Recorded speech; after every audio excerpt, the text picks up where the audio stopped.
আসসালামু আলাইকুম। বাংলাদেশ জাতীয় নির্বাচন ফেব্রুয়ারি মাসে।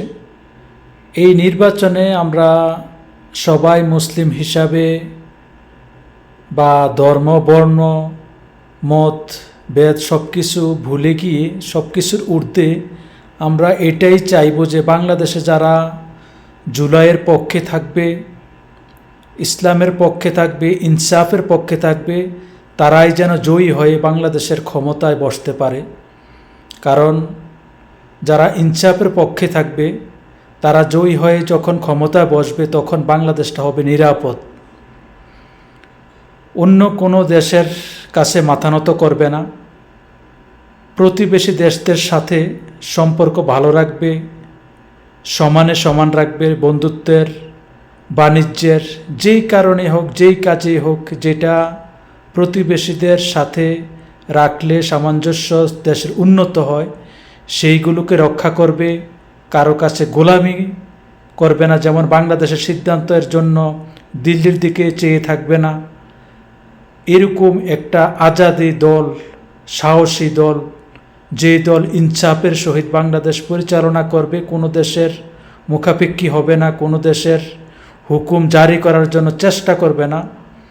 তারা চেষ্টা করবে প্রতিবেশীদের সাথে আমাদের সব সম্পর্ক বজায় রেখে আমাদের সিদ্ধান্ত আমরা নিজেরাই নেব। আমাদের দেশকে আমরা সুন্দর করে জনগণের সাথে একাকার হয়ে সাজিয়ে গুছিয়ে বাংলাদেশটা কিভাবে সুন্দর সোনালি দিনগুলো ফিরানো যায়, সেই দিনের অপেক্ষায় বাংলাদেশের জনগণ আছে। সেই দিনগুলো যাতে বাংলাদেশের আগামী ক্ষমতাশীল দলেরা ফিরিয়ে আনতে পারে। বাংলাদেশের জনগণের চাহিদা খুব সীমিত।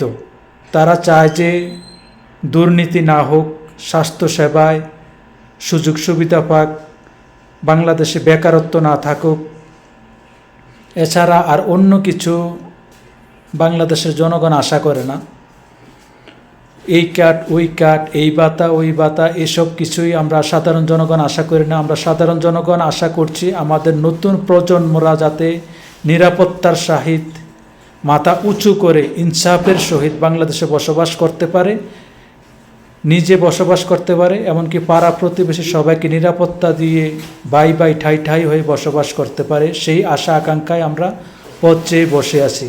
তাই আমরা আশা করছি আগামী নির্বাচনে যারা ক্ষমতায় আসবে তারা যাতে ইনসাফের পক্ষে হয়, জুলাইয়ের পক্ষে হয়, তারাই যাতে ক্ষমতায় বসে। আর যারা জুলাইয়ের পক্ষে নাই, ইনসাফের পক্ষে নাই, ন্যায়ের পক্ষে ভোট দিয়ে বাংলাদেশ বিরোধিতা কাজ করে, অন্য দেশের আধিপত্যকে মেনে নিয়ে তারা দেশ চালাতে চেষ্টা করে, তারা যাতে তা ধ্বংস হয়ে যায়, তারা যাতে ধূলিসাৎ হয়ে যায়, এই আশা আকাঙ্ক্ষা করেই আমরা পথ চলছি। এমনকি আল্লাহর কাছে দোয়া করছি যারা ক্ষমতায় আসবে তারা যাতে আল্লাহ ভীরু হয়।